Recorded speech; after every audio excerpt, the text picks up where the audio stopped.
Bonjour à tous, j'espère que vous allez bien.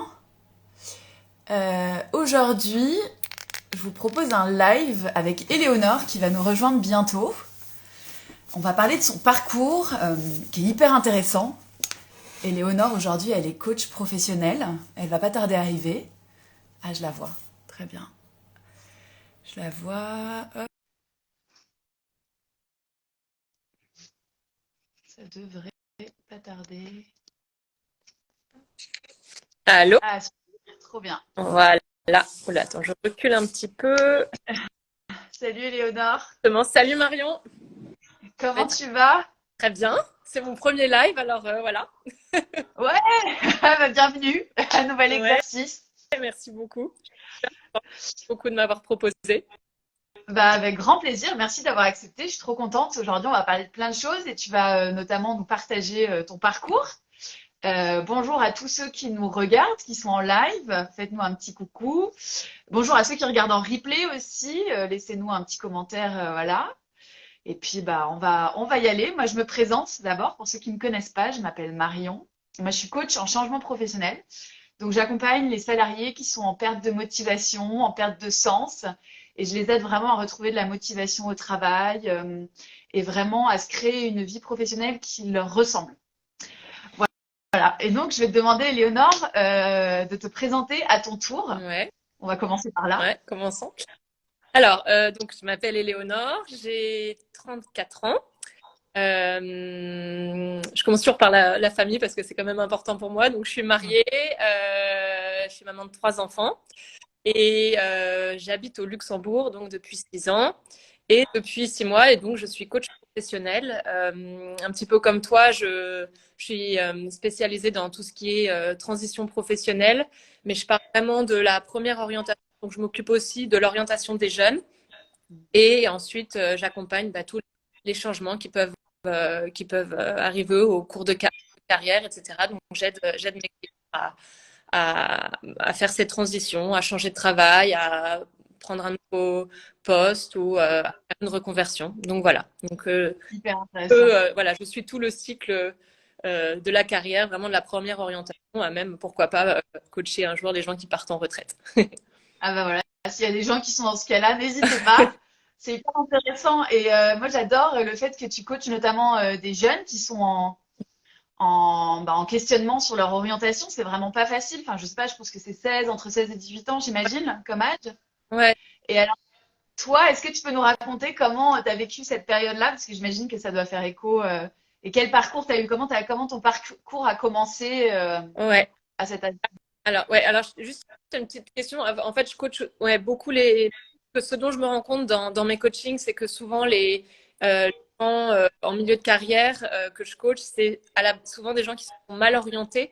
Et donc, c'est Mm, super intéressant de coacher aussi, enfin, d'être présent aussi pour ces jeunes au moment de leur orientation, parce que mm, souvent, c'est là qu'on peut-être on fait pas le bon choix. Et donc, voilà, se recentrer un petit peu sur qui on est pour faire les bons choix plutôt que des choix mm. un peu à tout le monde autour de soi, mais pas à nous-mêmes. Donc voilà. Maintenant, tu m'as posé la question de comment j'ai vécu cette période, quoi, ma première orientation. Ouais, comment toi, tu t'es orientée? Ouais.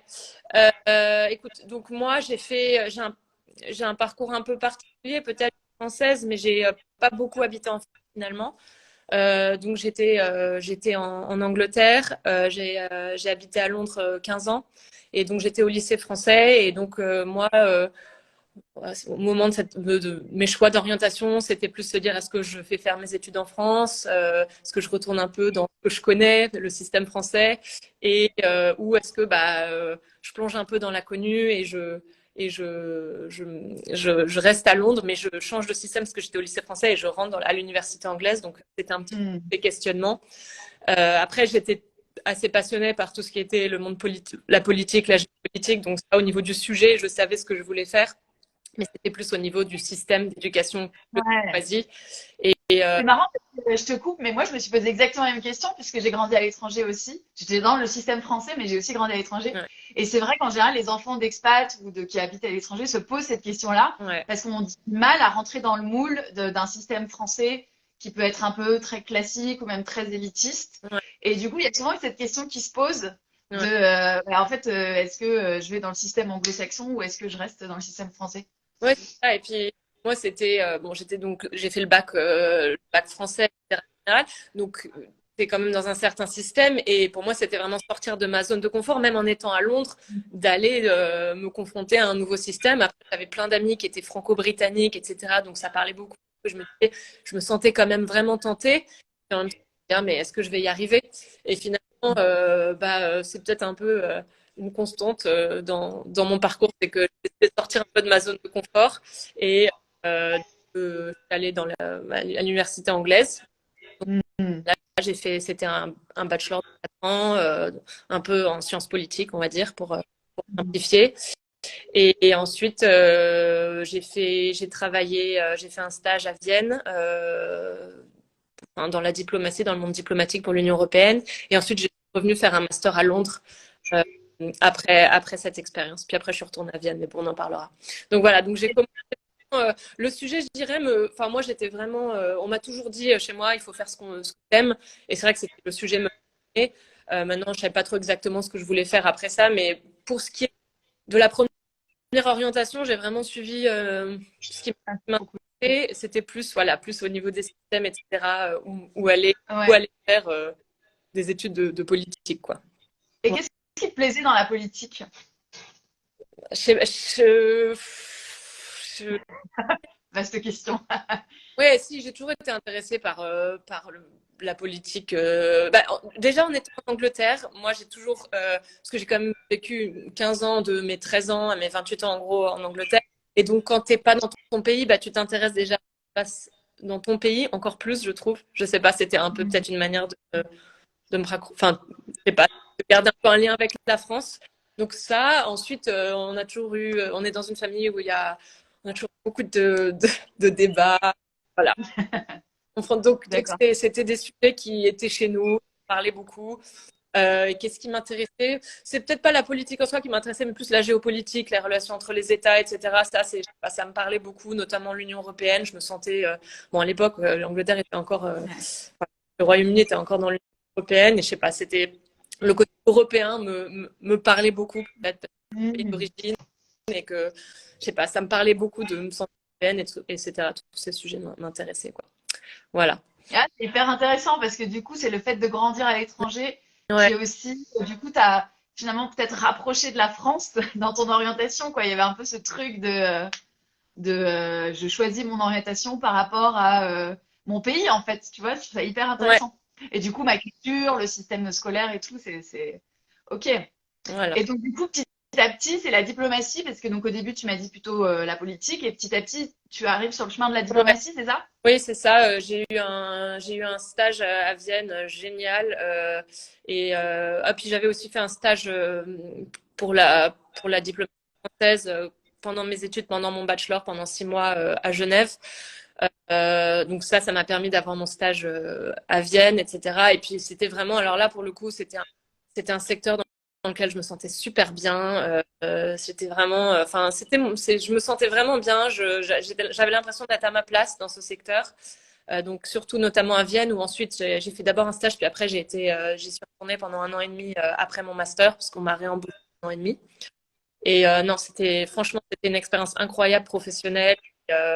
Et je suis vraiment contente en fait d'avoir commencé par ça, ma carrière, parce que ça m'a énormément fait. J'ai rencontré des gens de partout. Je me sentais à l'aise en fait, parce que j'étais voilà, justement avec des gens qui venaient de partout.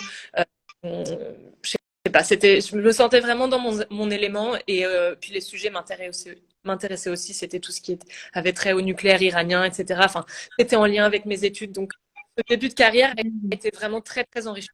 Hyper stimulant, ouais. Ouais, c'était Mais j'ai remarqué que dans les débuts de carrière, il y a un peu les deux, c'est noir ou blanc, quoi. C'est vraiment genre l'enfer dès le début, ou alors ce truc de hyper stimulant, ouais, mais qui du coup met la barre aussi très haute pour la suite. exactement. Et c'est un peu ce qui s'est passé. Enfin, pas tout de suite, hein, mais je dirais que Ouais. comme j'ai commencé enfin, j'ai commencé, ouais, dans une ville déjà, Vienne, j'adore, dans un environnement, je travaille pour l'Union européenne, enfin, il y avait un peu tout qui était parfait, quoi. Et Mhm. ouais, des sujets géniaux, enfin, voilà, ouais. Et Ouais. c'est vrai que du coup, en effet, comme tu dis, ça met la barre assez haut. Ouais, et je te coupe, mais ça me fait vraiment penser à moi, mon début de carrière aussi. Moi, j'ai commencé à l'étranger aussi. J'étais en Équateur, on n'est pas du tout dans le même domaine et tout.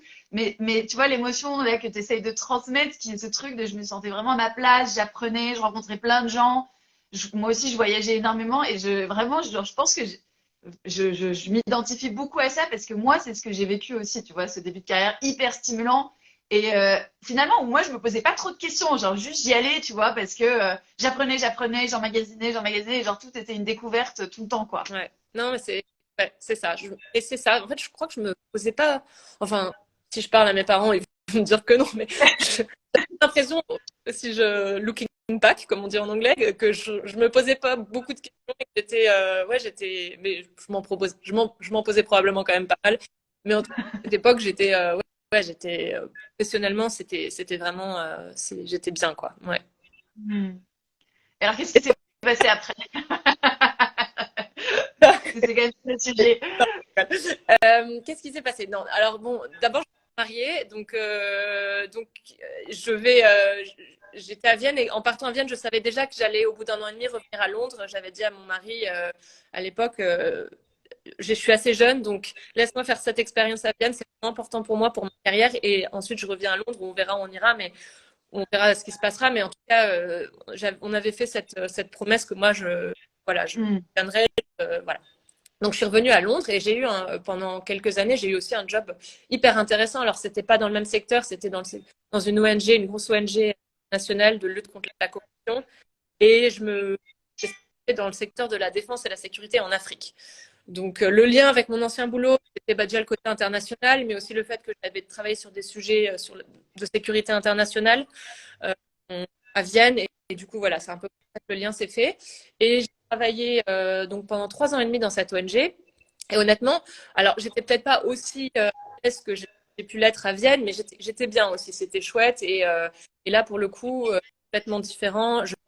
Je passais mon temps en Afrique. Euh, euh, je voyageais en Afrique, j'allais faire des ateliers de lutte contre la corruption auprès de l'armée, de africains, voilà. Donc j'ai aussi appris à ce moment-là. Après, c'est vrai que le secteur me parlait peut-être un peu moins déjà. Donc il y a eu déjà Hmm. au niveau du secteur, j'étais moins à l'aise j'étais peut-être un petit peu moins à l'aise. Je n'avais peut-être quand je travaillais dans la diplomatie, mais c'était quand même un moment très riche où même s'il y avait des challenges, hein, une ONG, bah voilà, c'est pas voilà, il y a des hauts et des bas, mais c'était quand même un super moment. J'ai travaillé avec des gens vraiment intéressants aussi. Et Hmm. voilà, donc il y a eu ça. Et puis ensuite, bah, la première grossesse, évidemment, en plus, une grossesse compliquée où j'ai dû arrêter d'aller en Afrique. Euh, Hmm. Parce que, bah voilà, voilà, ça pouvait pas se combiner. Donc j'ai un petit peu moins voyagé. Donc j'ai eu mon premier enfant. Après, il y a tous les challenges d'un bébé, etc. Euh, Après, je suis retournée au bureau, je suis retournée un petit peu en Afrique, mais c'est à ce moment-là qu'il y a eu une discussion avec le boulot de mon mari pour qu'on parte à Luxembourg. Voilà. D'accord. Donc en fait, donc voilà. Donc j'ai continué jusqu'à ma deuxième grossesse. Et puis à ma deuxième grossesse, donc j'ai dû démissionner et on est parti assez vite au Luxembourg. Et je dirais, Ok. Et, je dirais que c'est surtout là le moment plus compliqué dans ma carrière. Il y a eu des challenges de passer de Vienne à Londres, mais c'était dans un moment heureux, après mon mariage, etc. Ce qui a été un petit peu plus challengeant, et je pense le début de vraiment la réflexion et peut-être probablement le début de la reconversion, l'arrivée au Luxembourg, donc il y a 6 ans. hmm, intéressant. Alors moi, j'ai juste une question avant qu'on rentre dans le dur de ta transition, mais du coup, tu as beaucoup voyagé, tu as grandi à l'étranger aussi. Mhm. Comment ça a pu avoir impacté ta carrière et ta vision du travail, tu vois? Qu'est-ce Euh, que... oui, euh, Ouais. énormément. Euh, Peut-être plus, enfin, oui, les voyages, je sais pas, mais un peu. Mais oui, si, déjà, quand on rencontre plein de monde, on se rend compte qu'il y a 10 000 manières de vivre sa vie, en fait, déjà. Que nos petits soucis par rapport à bah, quand tu vas en Afrique, voilà, tu es dans un monde complètement différent. Donc, il y a ça, mais il y a aussi, je pense, le, il y a aussi le fait d'avoir vécu en Angleterre et fait mes études en Angleterre. En fait, ça a été pour moi une énorme transformation dans mon état d'esprit. Tant que j'étais au lycée français, j'étais toujours un peu dans le système français, alors Mm. avec énormément d'influence britannique. Donc déjà, ça a commencé à me faire travailler. Mais je pense que rentrer dans le système anglais, ça m'a complètement, ça a complètement changé des choses. Ils sont pas pareils, ils ont pas du tout la même manière de voir les choses. Il y a beaucoup plus de créativité. Moi, mon Mm. opinion, c'est qu'il y a un petit peu plus le droit à l'erreur de carrière, de changer. En fait, c'est pas vu comme quelque chose d'un échec. En fait, c'est vu comme quelque chose d'enrichissant. Et Mm. c'est peut-être une anecdote même à partager, c'est que quand je suis arrivée au Luxembourg, bon, on en reparlera, on y reviendra, mais j'ai commencé à travailler chez Deloitte. Donc moi, j'avais pas travaillé dans le secteur privé, et c'est d'ailleurs pour ça que je me suis dit, on est dans le monde de la finance ici, bah pourquoi pas essayer le secteur privé? Pourquoi pas? J'avais un peu ce petit complexe en plus de pas avoir travaillé dans le privé, et du coup, Mhm. pourquoi pas? Et là, donc j'en parle à mes amis en Angleterre, on me dit mais c'est génial, tu as une expérience dans la diplomatie, ensuite secteur public, maintenant secteur privé, et moi chez Deloitte, on me dit, parce que j'ai recommencé en bas de l'échelle chez Deloitte, oh, mais comment en fait, comment tu peux accepter de revenir en bas de l'échelle? C'est vraiment un retour en arrière. Alors Mm. à Londres, on me disait, mais c'est génial, tu as plein d'expériences, ça t'enrichit. Alors qu'ici, on me disait, ah Mm. bah non, on voyait le fait que bah, j'avais 28 ans, oh là là, et que j'allais Ouais. travailler avec des gens qui avaient 23 ans. Alors que moi, je voyais pas du tout ça comme ça. Donc, Ouais. je pense que ça m'a, en tout cas, franchement, et enfin, je le porte encore en moi, 15 ans en Angleterre, ça restera, enfin, Ouais. ça m'a vraiment fasciné. Et ça a dû beaucoup t'aider dans ta transition pour devenir coach, non, cet état d'esprit? Complètement, complètement. Euh, Parce ouais, enfin, qu'en France, moi, je le vois avec les clients que j'accompagne, ou même moi, je l'ai vécu, ce truc de ah, mais je change de voie, c'est un échec, en fait. ah oui, C'est ça, c'est un truc qui revient beaucoup. On se donne pas le droit de changer, de dévier, de changer d'avis, ou juste de changer de carrière, ou d'essayer autre chose. C'est vraiment une limite très franco-française, ça. ah bah, c'est vrai. Tu m'entends? Ouais, T'entends, ouais. ouais. Euh, oui, complètement. Je suis totalement d'accord. Et dans une moindre mesure, parce que je suis pas, on est au Luxembourg et Luxembourg c'est quand même relativement international, mais il y a peut-être aussi au-delà de la mentalité française, peut-être une mentalité plus du continent. Je ressens ça et quand je suis arrivée ici, ça a été un peu un choc de culture quand même parce que il y a beaucoup de Français déjà Mhm. et c'est vrai que c'est pas la mentalité anglo-saxonne.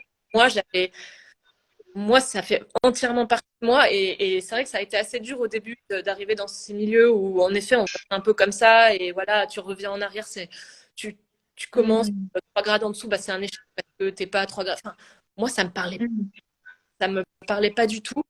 Et Ce choc des cultures avec lequel tu vis, en ouais, fait. mais en même temps, ça me façonne. Enfin, c'est, c'est un positionnement, presque, c'est devenu un positionnement de. Je pense que presque de pas faire comme tout le monde, c'est devenu presque une envie, un besoin, parce que justement, je ne supportais pas le carcan que. Ouais, je me souviens qu'on en avait parlé, parce que donc pour ceux qui savent pas, j'ai coaché Léonore, c'est comme ça qu'on s'est, enfin c'est pas comme ça qu'on s'est rencontrés, mais on a fait quelques séances ensemble, notamment quand tu avais voilà, besoin de clarté sur ton projet pour devenir coach. Et je me souviens que c'était hyper important pour toi, cette chose de te sentir différente et de pas surtout qu'on t'impose pas quelque chose. Il y a notamment, je me souviens que tu m'avais raconté que tu avais tenté Sciences Po et t'étais partie. Ouais, Et, et tout le monde est là, mais genre la meuf, elle quitte Sciences Po, quoi. Ça, genre en France, ça devait être du délire, quoi. ouais, c'est ça. Bah, c'est typiquement une des. Je pense que j'ai fait une très bonne décision dans ma vie, et ça, c'en est une. Enfin, j'ai commencé un master à Sciences Po. Après mon bachelor à Londres et un mois et demi où déjà je dormais plus, enfin j'étais en stress de fou, enfin, vraiment c'était pas marrant.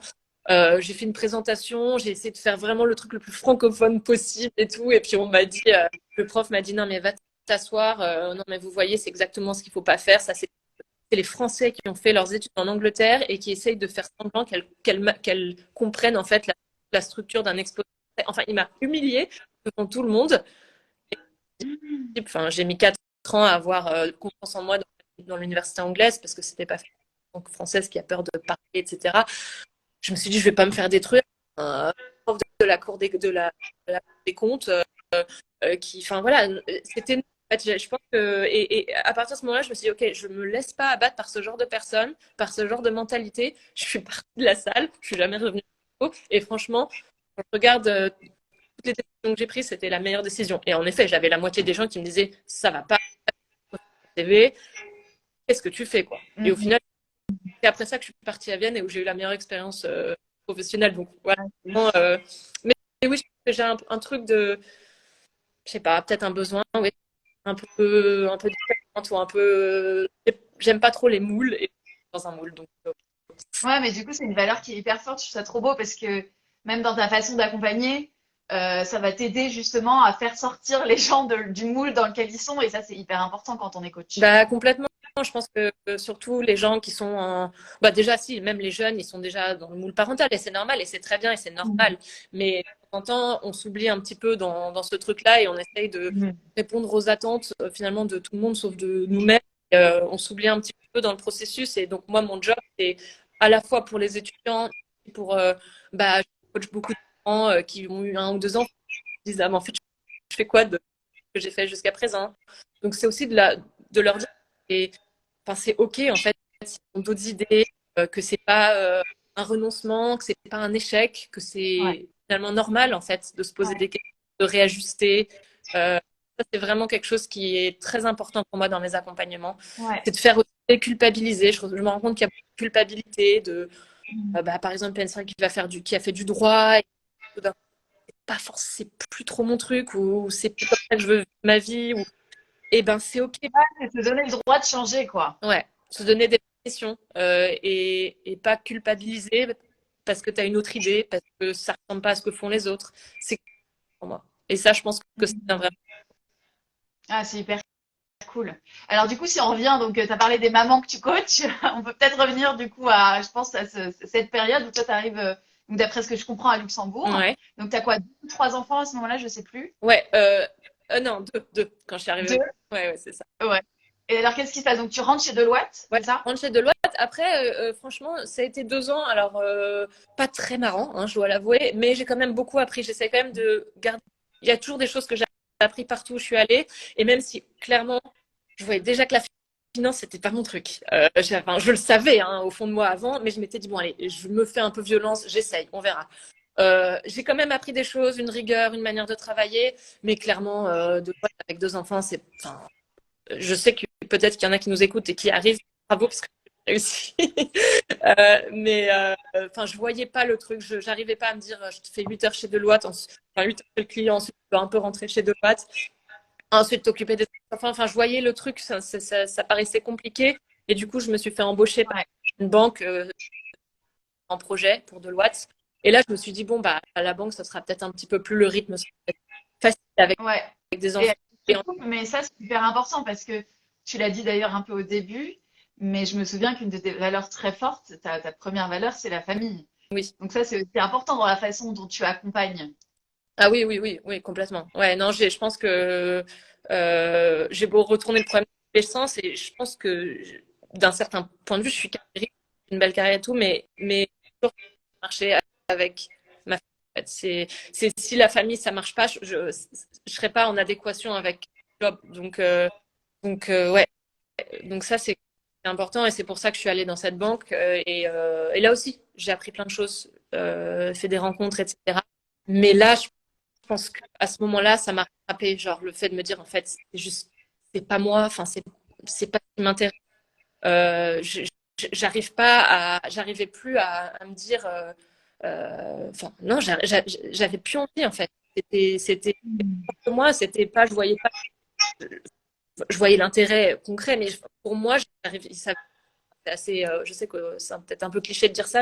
J'avais plus, je- J'avais plus envie de faire ça. J'avais plus envie d'être dans ce milieu.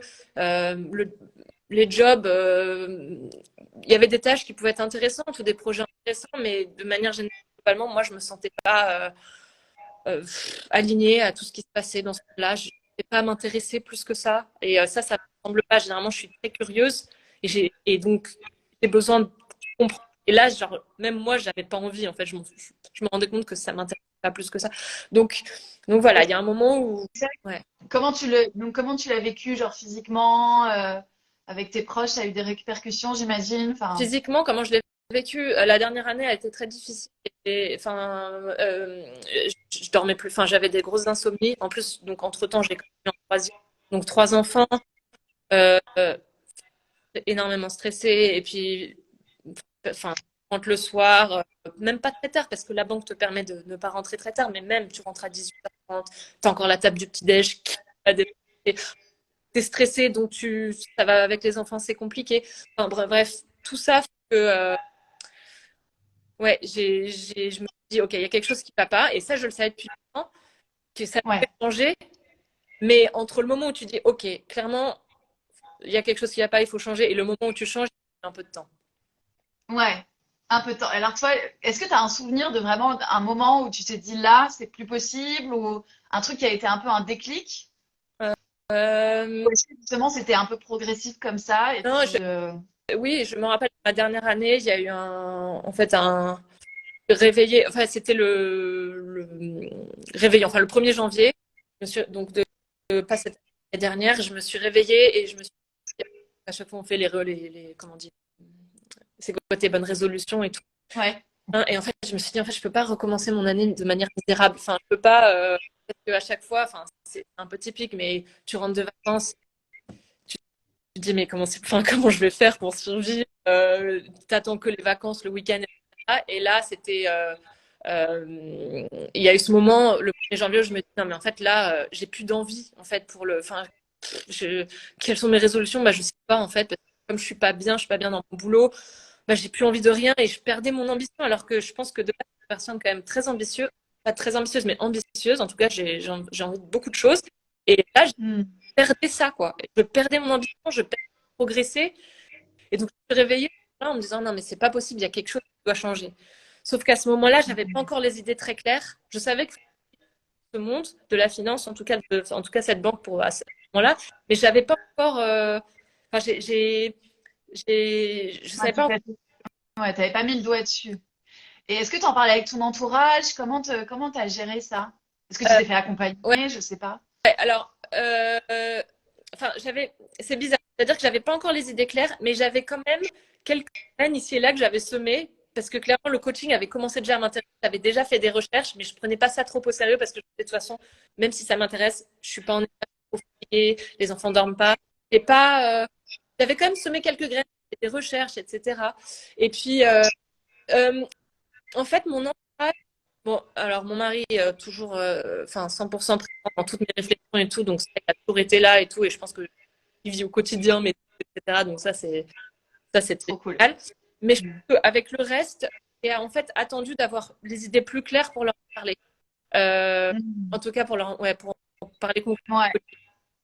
Et ça, c'est un hyper bon conseil Oui, que je donnerais à tout le monde parce que même si on a un entourage le plus bienveillant possible, bah forcément, on projette tous des peurs en fait auprès des autres. Et ça, quand on n'a pas les idées très claires, ça peut vraiment être un ouais. frein, quoi.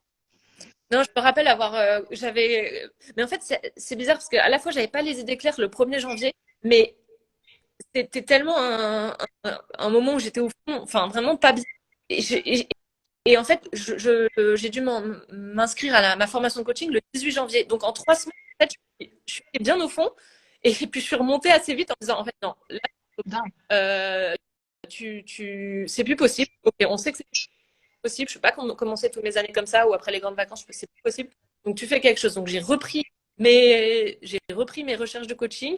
Et en fait, c'est allé assez vite. Et si je me rappelle, j'ai dû faire peut-être juste avant de m'inscrire en disant, bon, en fait, les gars, vous en pensez quoi? Je fais quoi ou et c'est là où et c'est là où en fait j'ai eu leur bah pourquoi non, enfin bon, ils ont aussi fait leurs études en Angleterre et tout, donc on a un peu Ouais, c'est dit ça. bah non, Mm. trop pas, vas-y, Mais t'as rien à. même que ceux qui t'avaient dit, bah oui, c'est trop cool que t'ailles dans le privé après toute ton expérience, Oui, quoi. voilà, exactement. En fait. Du coup, bah Ouais, c'est allez, ça. finalement je suis tombée bien au fond, puis après je suis remontée assez vite et après et voilà. De là, la dynamique était enclenchée. Puis après, au bout de quelques temps, bah, je me suis fait coacher par toi. Alors, on va reprendre juste dans l'ordre. Donc, juste pour info, il y a quelqu'un qui te dit, je ne sais pas qui c'est, mais qui te dit bravo, elle est fière de toi. Je te souhaite tout bonheur, tout mon bonheur, plein de bonheur. Voilà. Donc, ça, c'est important. Alors, donc, du coup, très rapidement, le coaching devient une évidence. Tu t'inscris hyper rapidement au coaching. à une formation au coaching et comment tu gères? T'as ton boulot, la formation, les enfants? Parce que ça, c'est aussi un sujet pour tous les gens, tu vois, qui réfléchissent à se reconvertir. C'est hyper compliqué de se dire, je vais tout faire. Ouais. Alors moi, ça m'intéresse qu'on me dise, c'est Alors, possible. je dis pas que c'est facile, mais Non, alors, il y a quelque chose qui a quand même beaucoup aidé, c'est que cette dernière année, en fait, j'avais pris mon congé parental un peu en décours, on peut prendre mi-temps pendant un an. Ça, c'est ce que j'avais fait. Et du coup, au début, bah non, au début, c'était avant décembre, voilà, j'ai juste profité. Et puis après, qu'est-ce que j'ai fait?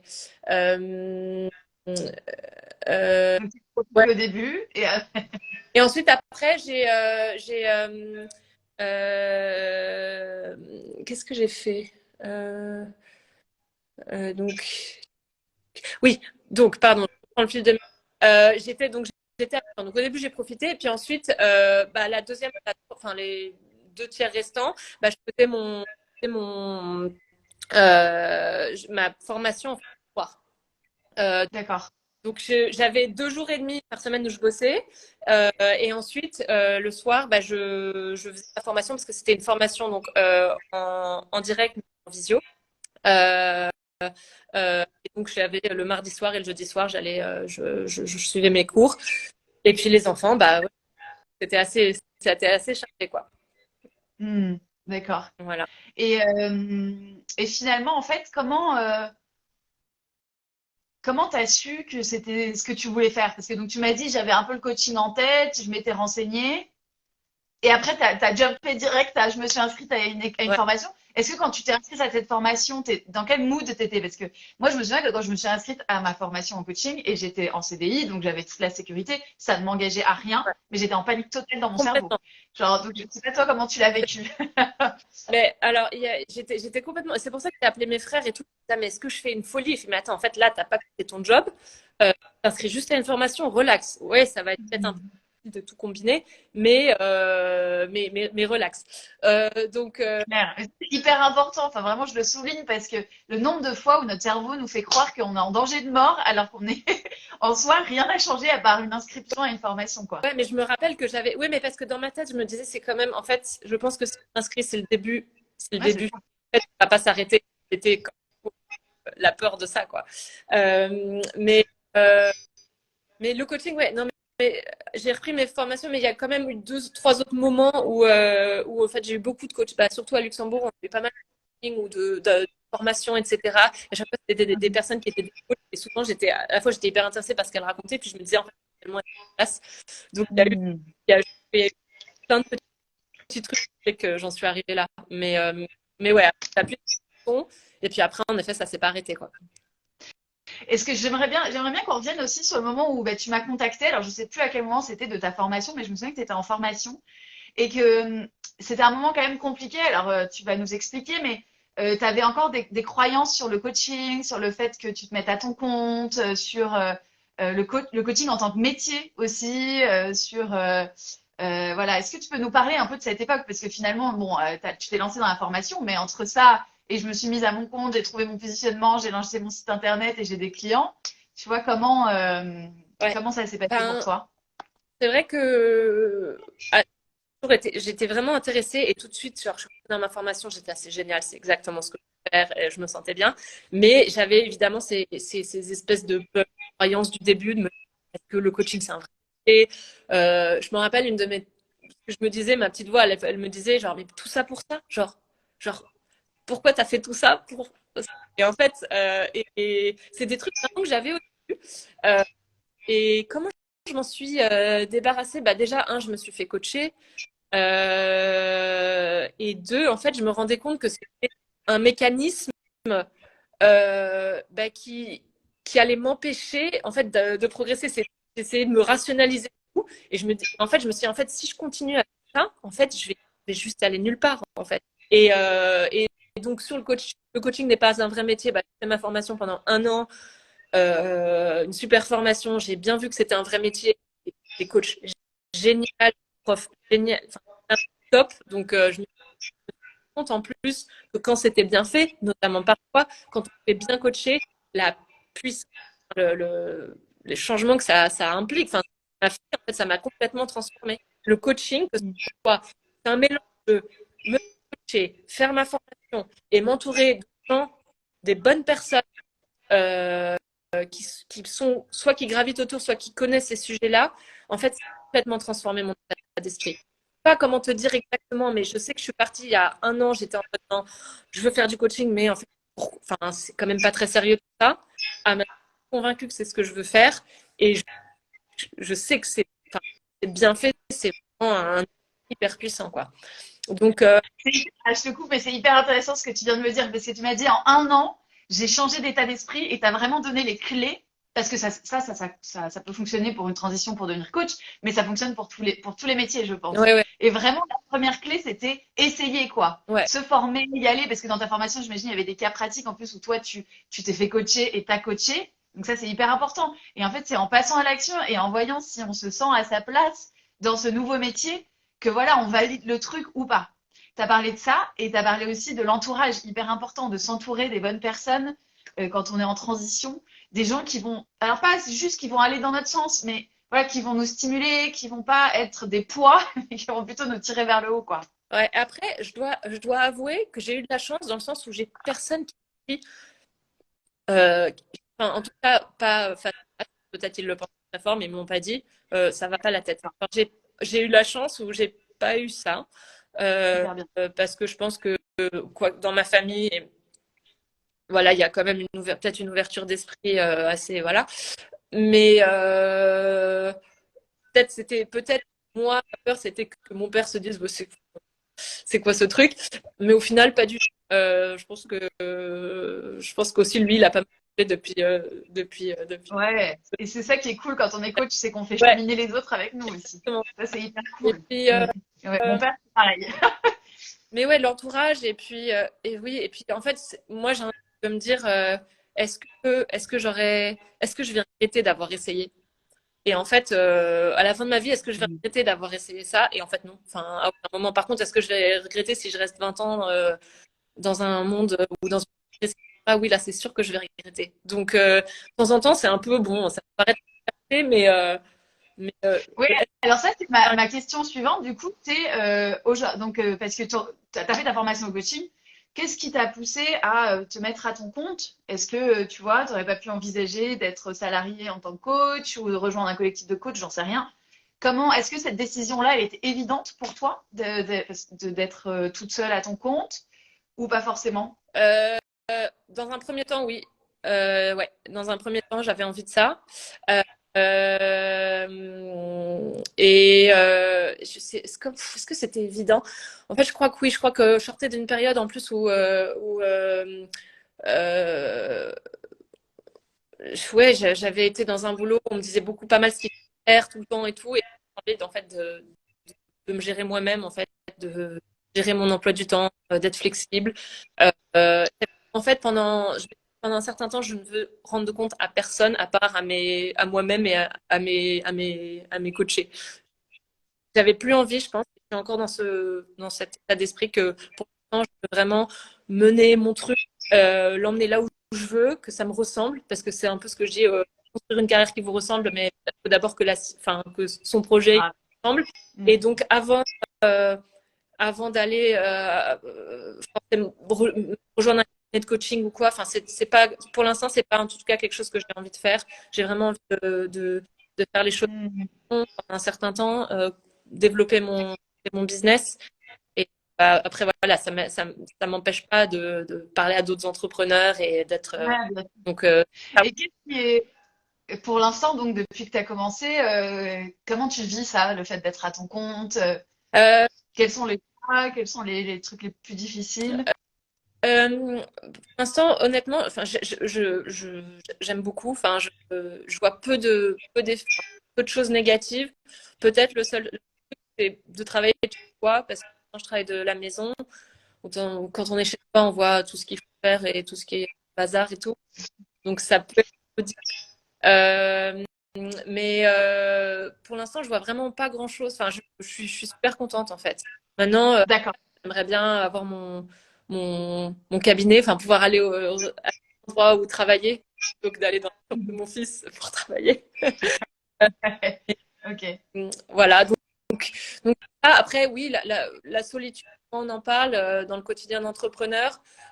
Après, je pense que oui, on est seul face à son business, enfin, face à son bébé, mais en même temps, après, je suis bien entourée à côté, donc je suis pas non plus tellement seule. Et d'ailleurs, et la solitude, je l'avais plutôt, enfin, j'en avais besoin en tout cas pendant un temps peut-être. Donc Hmm. après, voilà. Pour l'instant, à mon compte. Donc, plus de joie que de peine. Trop bien, tant mieux. On va arriver sur la fin. Moi, je voudrais te demander quel conseil tu donnerais à quelqu'un qui se pose plein de questions, qui voilà, aimerait changer, soit de job, soit de secteur, mais ne sait pas. Quel conseil tu lui donnerais à cette personne? C'est difficile parce que d'un certain côté, je suis encore au début, etc. Mais bah, les conseils que je lui donnerais, c'est un peu ce que ce que j'ai appliqué, c'est-à-dire bien s'entourer.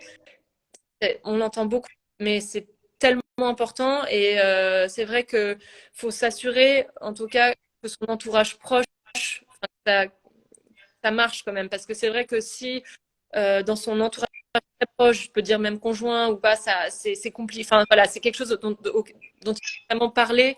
Que s'il y a un couple, que le couple soit OK, parce que sinon, voilà, si on est Mhm. seul, je trouve que c'est. Enfin, moi, honnêtement, alors que c'est mon truc, si j'avais pas mon mari, ce serait compliqué parce que j'ai besoin de parler le soir, d'expliquer les doutes ou les Mhm. moments positifs, Ouais, etc. de sentir soutenu, ouais. Donc, bien Mhm. s'entourer. Et moi, j'ai pas ça, mais s'il y a des personnes négatives qui projettent un peu leur peur sur Ouais. sur ou eh ben mieux vaut essayer de les voir parce que c'est un équilibre fin et déjà ok c'est bon je suis bien j'ai confiance s'il y a des interférences un peu négatives bah l'équilibre il peut se casser facilement en tout cas on Mhm. peut se dire ah, avoir un coup de Carrément. pied facilement Mhm. donc éviter les gens qui vont projeter je dirais et moi, j'en ai parlé, c'est un peu la question est-ce que je vais, dites-vous, est-ce que je, est-ce que je vais regretter? Et enfin, Mhm. moi, en tout cas, c'était évident, non. Et, donc, Mhm. et puis, enfin, faut essayer. De toute façon, on ne sait pas, on peut pas savoir. Donc, on peut se dire, ça va pas marcher, ça va marcher, mais en fait, il faut juste essayer. Il faut sortir de sa zone de confort. Là, je fais un live. Déjà, là, je me rappelle, il y a un an, je disais non, mais je serai pas sur Instagram pour mon coaching. Ouais, je me souviens.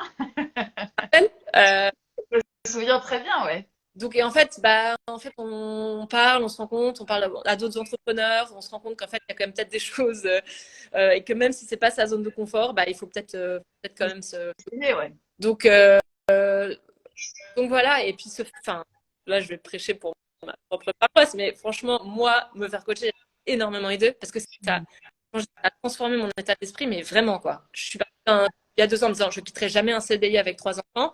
Ah, je suis à Ouais, mon compte, voilà. Toujours avec 3 enfants. Donc, ouais, c'est ça. donc, Mhm.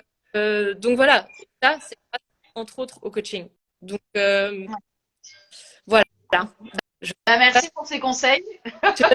Est-ce que tu as... ouais, merci, je suis complètement d'accord sur tous ces conseils-là. Est-ce que tu as une actu que tu voudrais partager avant qu'on se quitte? Une actu sur ce que tu fais, tes offres, ce que tu bah, proposes? écoute, donc moi, donc, comme je l'ai expliqué, je suis coach donc en coach professionnel, donc spécialisée sur tout ce qui est transition pro. Donc ça, c'est un petit peu aussi ce que je fais.